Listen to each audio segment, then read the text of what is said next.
같이 기도하고 공부 시작하겠습니다.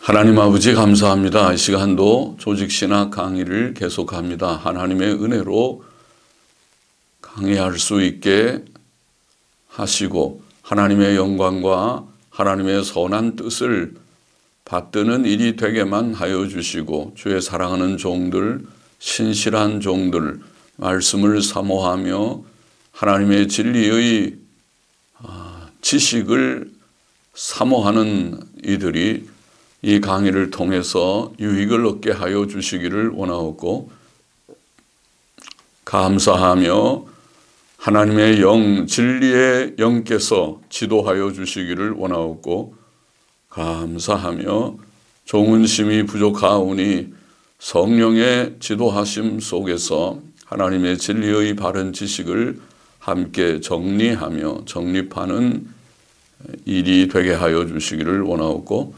감사하며 예수 그리스도의 이름으로 기도하옵나이다. 아멘. 자, 오늘은 신론의 5번째 큰 주제인 창조의 문제를 좀 생각해 보고 싶다. 아주 기본적인 사실들이죠. 물론 기독교 진리의 모든 내용들이 다 아는 내용일 수 있고 기본적인 그런 사실들이지만은, 그러나 성경 말씀의 근거에서 우리가 한번 잘 정리해 볼 필요가 있습니다. 자, 세상 창조는 세상과 인류 역사의 시작입니다. 하나님께서는 영원 전에 모든 일을 계획하시고 작정하신 대로 세상을 창조하셨습니다. 성경은 태초에 하나님께서 천지를 창조하시니라는 말로 시작됩니다.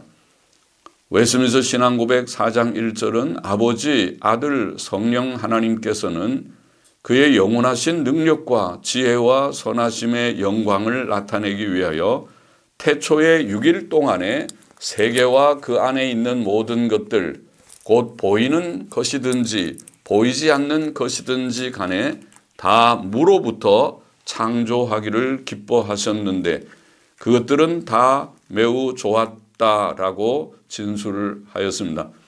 창세기 1장과 2장은 창조에 대해 자세히 기록합니다.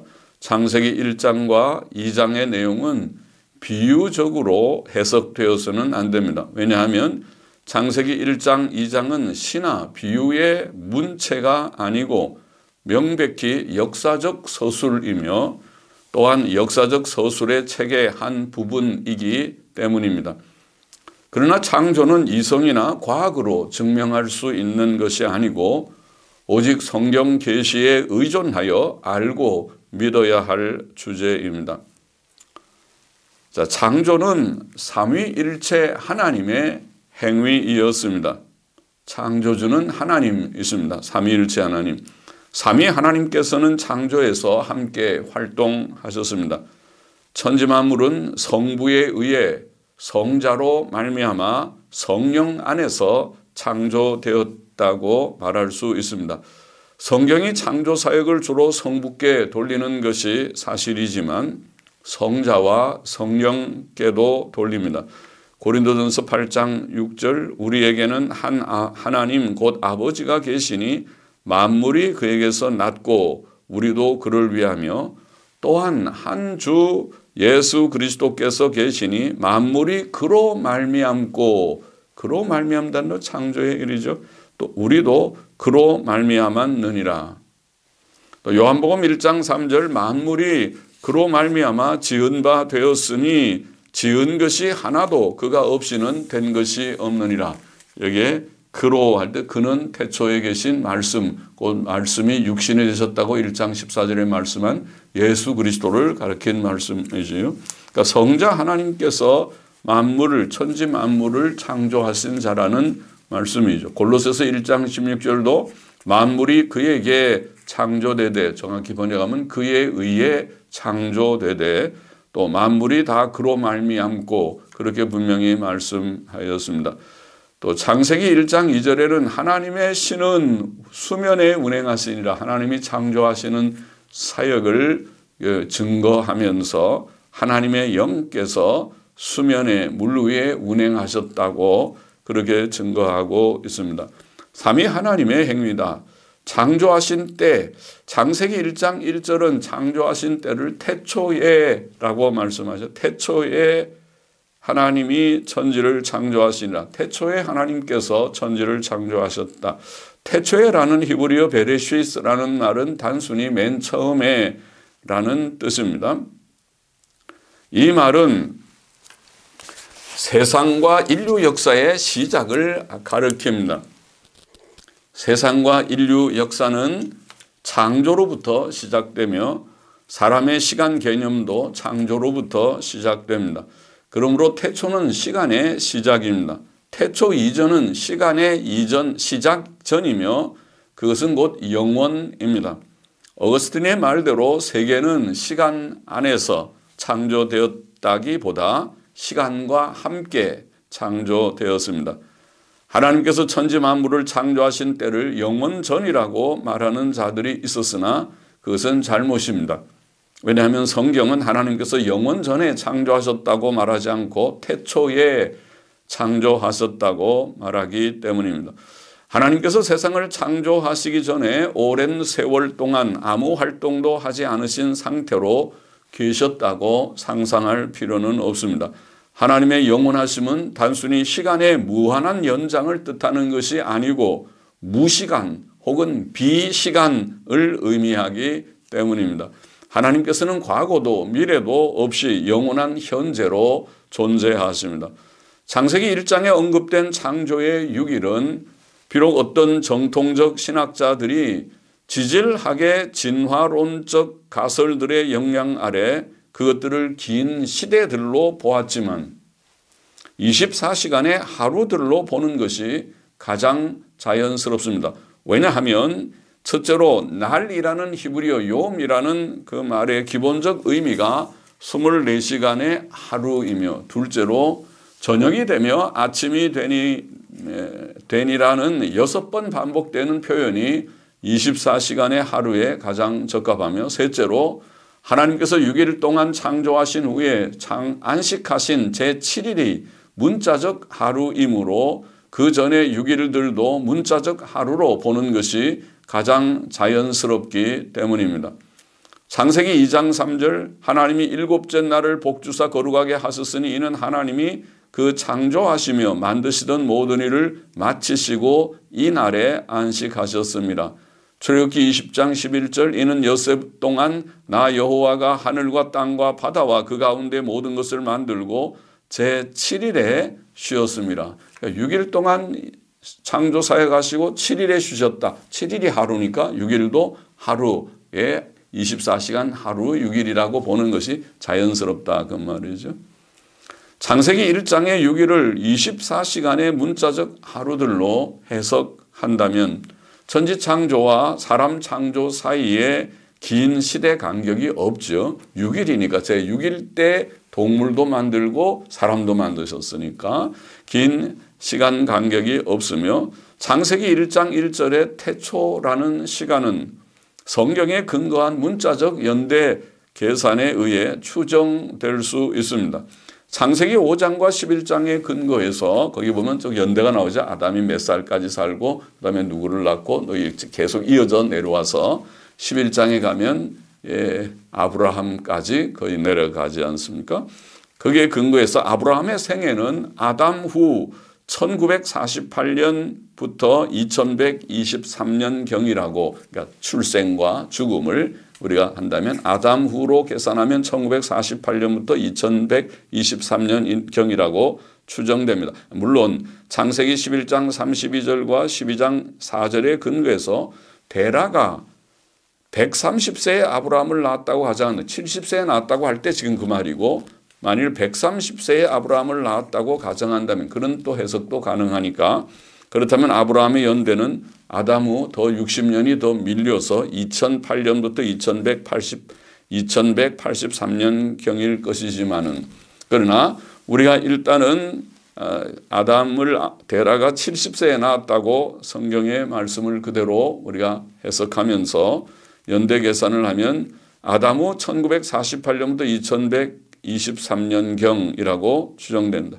그러니까 야곱이 130세에 애굽에 내려갔고 그때는 아담 후 2238년경, 그렇죠? 야곱의 나이와 아담, 이삭 나이들을 쭉 우리가 계산하면 할 수 있죠. 경입니다. 출애굽 사건은 이스라엘 자손이 애굽에 거주한 지 430년, 즉 아담 후 거기에 430을 더하면 되죠. 2668년 경입니다. 열왕기상 6장 1절에 이스라엘 자손이 애굽 땅에서 나온 지, 그러니까 출애굽 연대하고 좀 연결되죠. 애굽 땅에서 나온 지 480년이요. 솔로몬이 이스라엘 왕이 된 지 4년 12월 곧 2월에 솔로몬이 여호와를 위하여 성전 건축하기를 시작하였더라고 증거하였으므로 솔로몬의 성전 건축의 시작은 아담 후에 3148년, 거기에 애굽에서 나온 지 480년이니까 아까 출애굽 연대 아담 후 2668년에다가 480년 더하면 되죠. 그럼 3148년경이 됩니다. 솔로몬의 통치 연대를 보통 주전 970년, 이제 주전으로 계산하면 970년부터 931년경으로 보기 때문에 그것은 일반 우리 학자들이 보는 연대죠. 그러니까 그렇다면 솔로몬의 통치 4년은 주전 967년경이 되고 그 주전 967년경이 아까 우리가 계산한 아담 후로 계산하면 3148년이 되니까 그러면 그 더하면 되죠. 3148 더하기 주전이니까 967년을 더하면 아담의 창조 연대고 태초의 연대가 나올 수 있죠. 6일, 문자적 6일 창조로 우리가 그렇게 성경을 해석할 때에 그러면 그 태초는 주전 4115년경이 된다. 그러면 인류는 그렇게 너무 수만 년, 수십만 년이 아니고 또 지구의 역사도 수십억 년이 아니고 성경의 연대는 아주 짧다. 그렇게 볼 수 있습니다. 이렇게 계산하면 창세기 1장 1절의 태초는 주전 4115년경이라고 볼 수 있다는 것입니다. 그리고 아까 말한 대로 데라가 130세에 아브라함을 낳았다면 60년이 더 뒤로 가니까 결국 연대는 더 거슬러 올라가서 주전 4175년, 15년에서 60년을 더하면 되겠습니다. 창조의 방법, 창조는 무로부터의 창조이었습니다. 무로부터의 창조란 하나님께서 아무 기존 재료의 사용 없이 우주 만물을 창조하셨다는 뜻입니다. 모든 것이 창조되었으므로 창조 이전에는 하나님 외에 아무것도 아무 재료도 없었습니다. 요한복음 1장 3절에 보면 만물이 그로 말미암아 지은 바 되었으니 지은 것이 하나도 그가 없이는 된 것이 없느니라. 히브리서 11장 3절도 믿음으로 모든 세계가 하나님의 말씀으로 지어진 줄을 우리가 아나니 보이는 것은 나타난 것으로 말미암아 된 것이 아니니라. 보이는 세계는 그 자체가 영원하거나 다른 어떤 영원한 물질적인 것에 의해 존재케 된 것이 아닙니다. 하나님께서 무로부터 천지 만물을 창조하실 수 있었던 것은 그의 전지하심과 전능하심 때문입니다.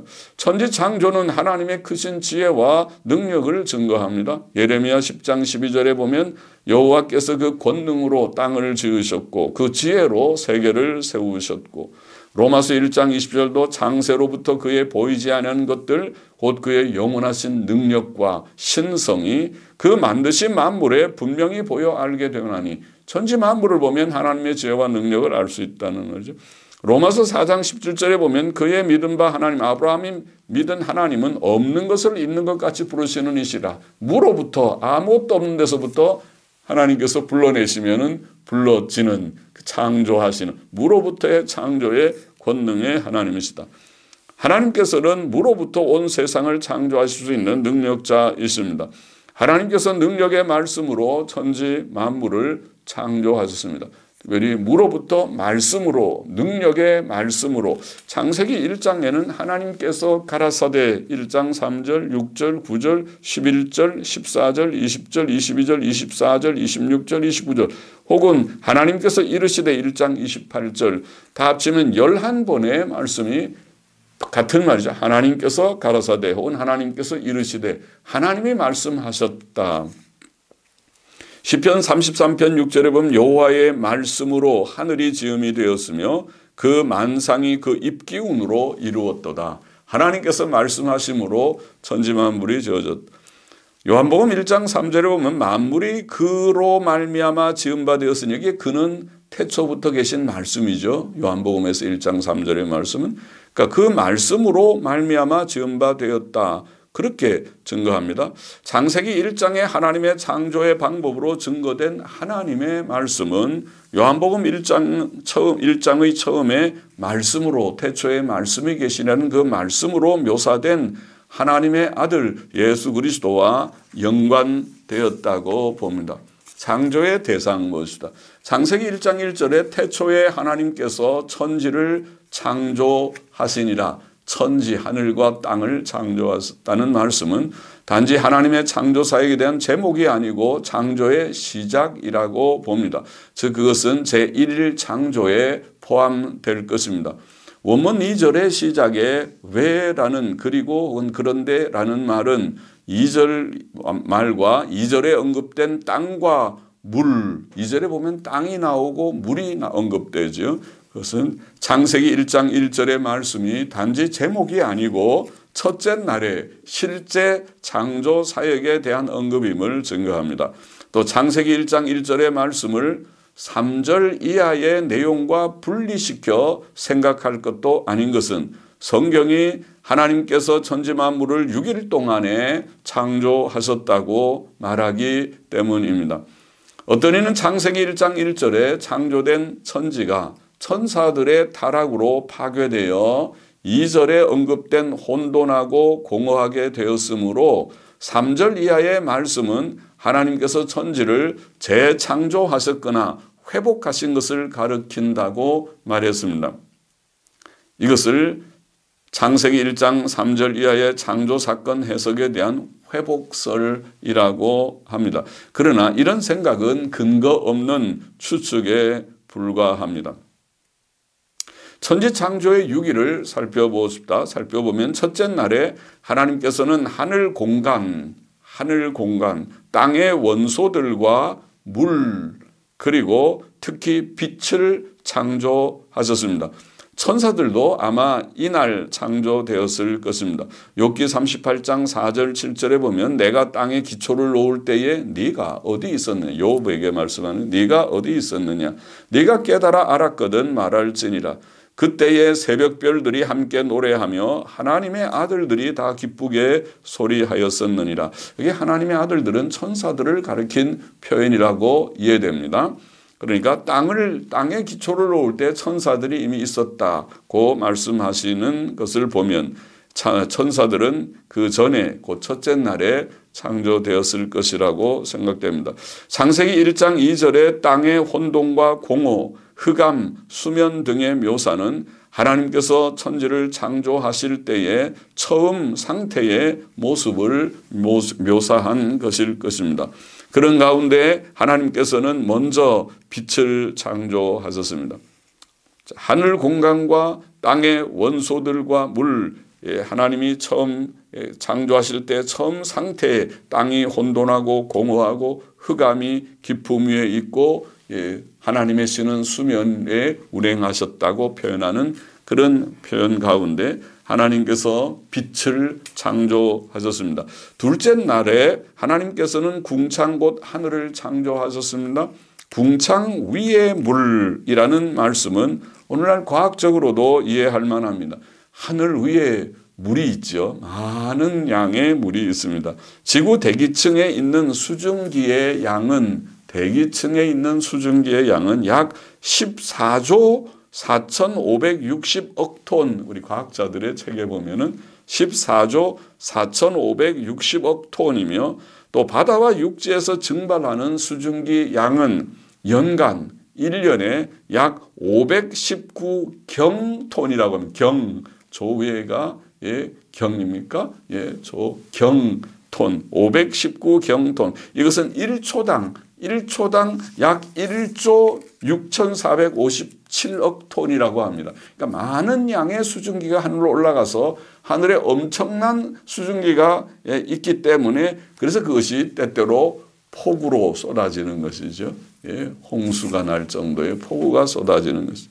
셋째 날에 하나님께서는 땅과 바다와 각종 식물들을 창조하셨습니다. 궁창 아래에 물이 모여 바다가 되게 하셨고 묻이 드러나 땅이 되게 하셨습니다. 또 땅에는 각종 식물들이 나게 하셨습니다. 식물들은 풀과 채소와 과목으로 분류되었죠. 풀, 채소, 과목. 예. 또 각기 종류대로 혹은 그 종류대로라는 표현이 3번 반복됩니다. 넷째 날에 하나님께서는 하늘의 궁창에 광명들, 즉 해와 달과 별들을 창조하셨습니다. 넷째 날에. 그것들이 첫째 날에 창조되었다고 추측하는 것은 자연스럽지 않습니다. 어떤 이들이 그런 해석을 하죠. 그러나 자연스럽지 않습니다. 과학적 가설들에 조화시키려고 성경의 단순한 보도들을 수정해서는 안 될 것입니다. 다섯째 날에 하나님께서는 바다의 각종 물고기들과 하늘의 각종 새들을 창조했습니다. 여기에 그 종류대로라는 표현이 2번 더 나옵니다. 여섯째 날에 하나님께서는 땅에 사는 각종 동물들, 즉 가축들과 기는 것들과 들짐승들을 만드셨습니다. 종류대로라는 말이 5번 더 나오며, 그래서 이와 같이 창세기 1장에는 그런 표현들, 각기 종류대로 혹은 그 종류대로라는 이런 유의 표현이 모두 10번이나 반복해서 사용되고 있습니다. 이것은 진화론자들의 종들의 기원, 모든 종들이 하나에서 기원한다는 말하고는 전혀 다르죠. 성경의 증거는 각기 종류대로, 모든 식물들도 각기 종류대로, 모든 물고기들도 새들도 동물들도 각기 종류대로 창조되었다고 성경은 증거합니다. 여섯째 날의 맨 마지막으로 하나님께서는 사람을 창조하셨습니다. 창세기 1장의 내용과 창세기 2장의 내용은 서로 충돌되거나 모순된 것이 아니고 상호 보충적입니다. 창세기 1장은 천지만물의 창조를 전체적으로 서술하고, 창세기 2장은 사람의 창조에 초점을 두어 그것을 자세히 서술합니다. 또 2장은 1장에 보충하여 사람뿐 아니라 각종 들짐승들과 새들도 흙으로 창조되었음을 알려줍니다. 보충적이죠. 하나님께서는 6일 동안의 창조 사역을 다 마치셨습니다. 창세기 2장 1절 천지와 만물이 다 이루니라. 창세기 2장 2절 하나님의 지으시던 일이 7째 날에 이를 때에 마치니 그 지으시던 일이 다함으로 7째 날에 안식하시니라. 자, 하나님께서 행하신 창조 사역은 다 끝났습니다. 그러므로 하나님의 창조의 활동이 오늘날도 계속된다고 생각하는 것은 성경과 조화되지 않습니다. 창조는 일단 6일 창조로 끝났다고 봅니다. 자, 천사들의 창조를 좀 생각해 봅시다. 천사들의 세계도 창조되었습니다. 시편 103편 21절 22절에 보면 여호와를 봉사하여 그 뜻을 행하는 너희 모든 천군이여, 천사들을 말하죠. 모든 천군이여 여호와를 송축하라. 여호와의 지으심을 받고 그 다스리시는 모든 곳에 있는 너희여 여호와를 송축하라. 천사들도 창조됐다는 말씀이죠. 시편 148편 2절 5절 그의 모든 사자여 찬양하며 모든 군대여 찬양할 천사들을 말하죠. 그것들이 여호와의 이름을 찬양할 것은 저가 명하심에 지음을 받았음이로다. 할렐루야죠. 천사도 하나님께서 명령하시니까 다 창조되었다. 말씀으로 창조되었다는 것입니다. 사도 바울은 만물이 그에 의해 창조되되 하늘과 땅에서 보이는 것들과 보이지 않는 것들, 그 천사들이죠. 혹은 보좌들이나 주관들이나 정사들이나 권세들이나 만물이 다 그로 말미암고라고 말합니다.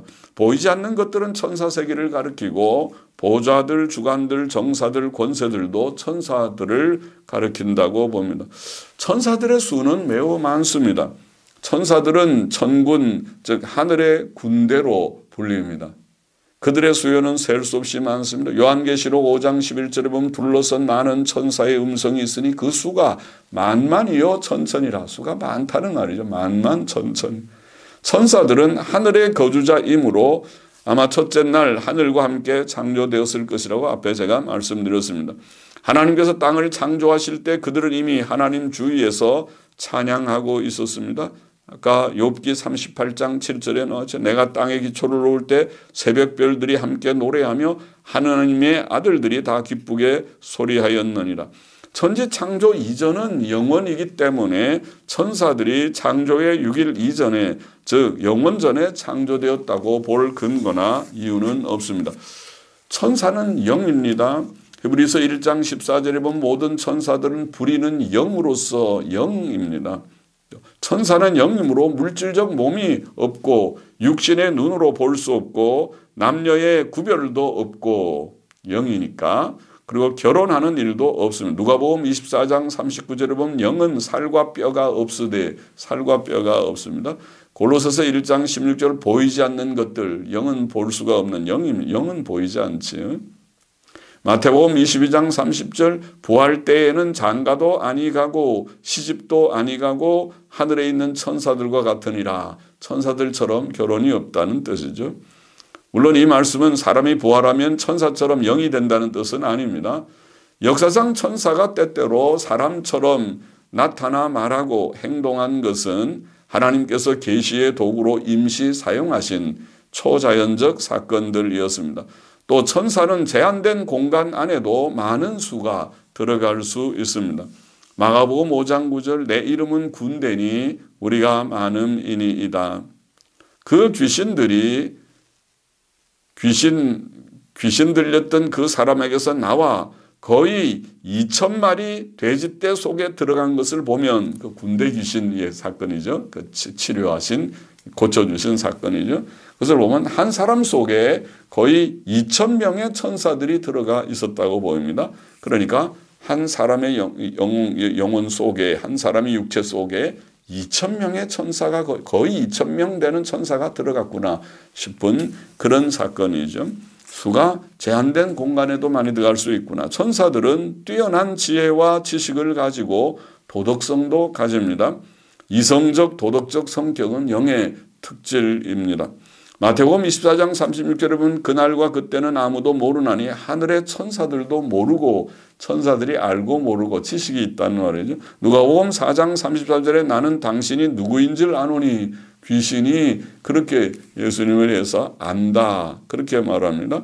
베드로전서 1장 12절에 보면 천사들도 살펴보기를 원하는 것이니라. 살펴보기를, 천사들에게도 지식이 있다. 이성적 지식이 있다. 마가복음 8장 38절에 보면 거룩한 천사들과 함께 올 때 천사들을 거룩하다, 도덕성이 있다는 말이죠. 에베소서 6장 12절에는 하늘에 있는 악의 영들, 천사들이 악하기도 하다. 마귀와 악령들이죠.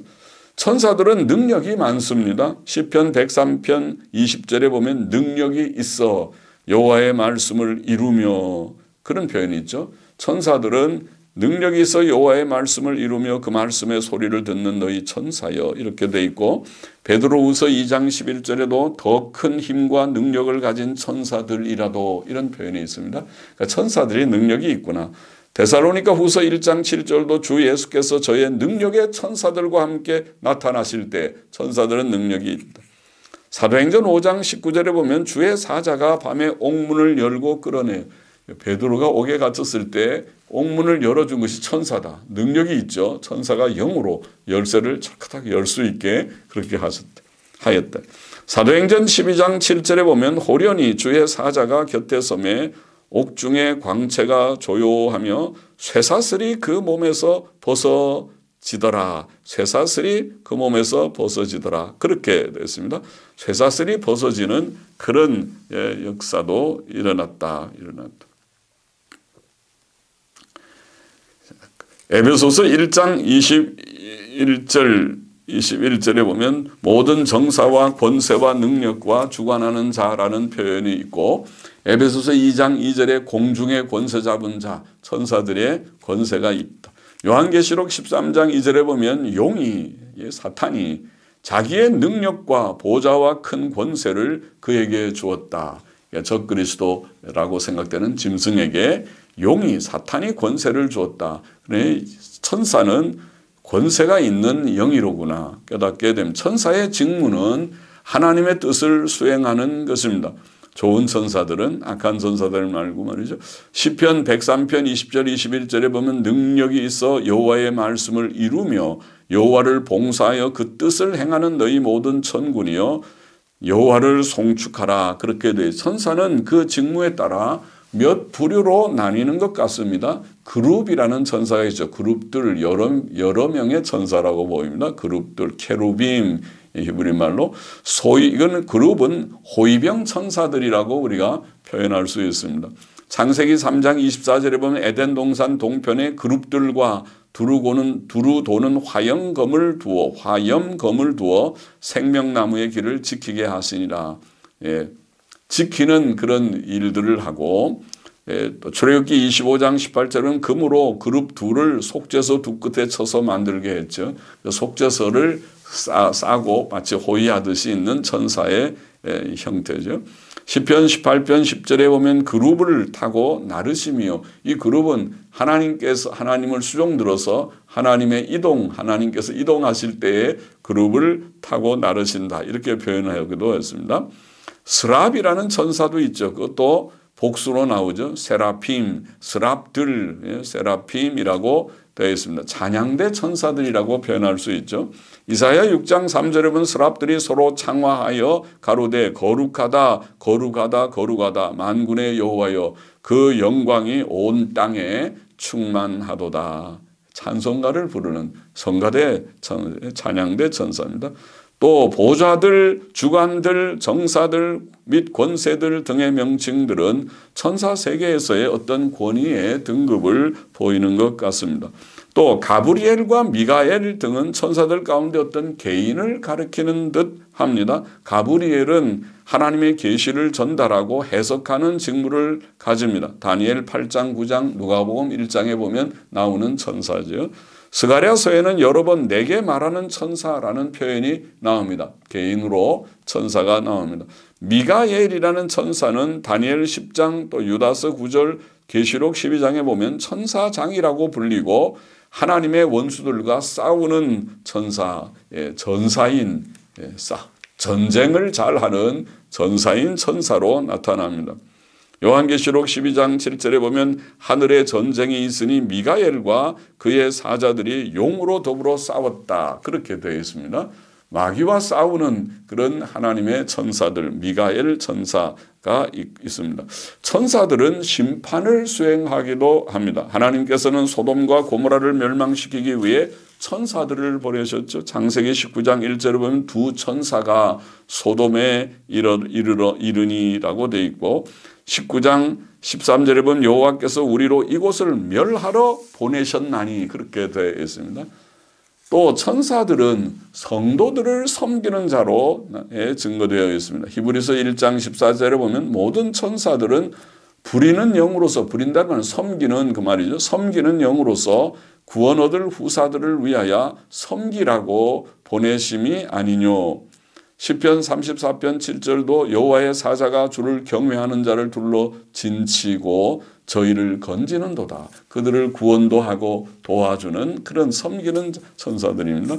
시편 91편 11절에 보면 저가 너를 위하여 그 사자들을 명하사 내 모든 길에 너를 지키게 하심이라. 우리를 지키는 눈에는 보이지 않지만 천사들을 하나님이 동원해서 우리를 도우신 마태복음 18장 10절에 보면 저희 천사들이 어린아이들에게 저희 천사들이 하늘에서 하늘에 계신 내 아버지 얼굴을 항상 배웁느니라. 우리 성도들에게는 천사들이 배정되어 있는 것 같습니다. 그래서 어린아이들도 어린아이 소자 한 명이라도 없이 여기지 말라. 저희 천사들이 하나님의 얼굴을 늘 배웁는다. 천사가 성도를 섬기는 자이므로 사람이 천사를 숭배하는 것은 옳지 않습니다. 요한계시록 22장 8절 9절에 보면 사도 요한이 천사의 발 앞에 경배하려고 엎드린 적이 있죠. 그러니까 천사가 그렇게 하지 말라. 저가 내게 말하기를 나는 너와 내 형제 선지자들과 또 이 책의 말을 지키는 자들과 함께 된 종이니 천사는 종이니 그리하지 말고 오직 하나님께 경배하라. 그렇게 말한 바가 있죠. 자, 끝으로 창조의 목적은 하나님께서 자신의 영광을 나타내시기 위함이었습니다. 완전 충족하신 하나님께서는 피조물들을 통해 영광을 받기를 원하셨을 뿐 아니라 또한 자신의 영광을 온 우주에 나타내기를 원하셨습니다. 이사야 43장 7절 무릇 내 이름으로 일컫는 자고 내가 내 영광을 위하여 창조한 자를 오게 하라. 그들을 내가 지었고 만들었느니라. 하나님의 영광을 위하여 창조한 자다. 그렇게 표현했습니다. 말씀하였습니다. 이사야 43장 21절에는 이 백성은 내가 나를 위하여 지었나니 나의 찬송을 부르게 하려 함이니라. 하나님의 영광을 위하고 하나님을 찬송하기 위하여 지으심을 받은 피조물인 인생이다. 또 주의 백성들이다. 이사야 60장 21절에 보면 내 백성이 다 의롭게 되어 영영이 땅을 차지하리니 그들은 나의 심은 가지요 나의 손으로 만든 것으로서 나의 영광을 나타낼 것인즉 나의 영광을 나타낸다. 우리가 로마서 11장 36절에서 이는 만물이 주에게로 나오고 이 모든 천지 만물이 주님께로부터 다 나왔고 창조하였단 말이고 주로 말미암고 주에게로 돌아갑니다. 하나님이 창조자요 섭리자라. 그리고 모든 영광이 하나님께 돌리진다. 주에게로 돌아감이라 영광이 그에게 세세에 있으리로다. 아멘. 그렇게 말씀했고 골로새서 1장 16절에 보면 만물이 그로 말미암고 그를 위하여 창조되었다. 천지 만물의 창조의 목적은 하나님이다. 하나님을 위하여 하나님의 영광을 드러내려 하나님의 영광을 위하여 창조되었다. 요한계시록 4장 11절에 보면 우리 주 하나님이여 영광과 존귀와 능력을 받으시는 것이 합당하오니 주께서 만물을 지으신지라 만물이 주의 뜻대로 있었고 또 지으심을 받았나이다. 그렇게 되어 있습니다. 사람들의 행복, 특히 하나님께서 택하신 사람들의 행복은 창조의 부수적 목적일 뿐입니다. 하나님의 영광의 선포라는 목적만 창조 세계의 현실에 맞죠. 사람들의 일부는 현실적으로 행복을 누리지 못하고 있습니다. 그러나 하나님의 영광을 나타내신다는 사실은 사람의 행복과 불행에 다 적용될 수 있죠. 의인의 구원은 하나님의 긍휼의 영광을, 악인의 심판은 하나님의 공의의 영광을 나타내기 때문입니다. 창조의 목적이 하나님의 영광을 나타내시기 위함이라고 해서 창조가 단순히 하나님의 이기적 행위이거나 그의 어떤 결핍을 보충하는 행위는 아닙니다. 왜냐하면 우리는 그가 충만한 영광 가운데 계신 완전 충족하신 하나님이시며 지극히 선하시고 공의로우신 하나님이심을 알기 때문입니다. 자, 창조를 부정하는 몇 가지 생각들을 좀 정리해보고 마칩시다. 첫째로 물질이 영원하다는 생각이 있습니다. 물질 영원설이지요. 세상의 근원을 물질에서 찾는 유물론이나 또 세상에 정신과 물질의 두 영원한 존재가 있다고 생각하는 이원론 등이 그런 생각을 합니다. 그러나 신적이지도 자존적이지도 못한 물질이라는 아무 감각이 없는 물질이 영원하다고 보는 것은 이성적으로 불합리합니다.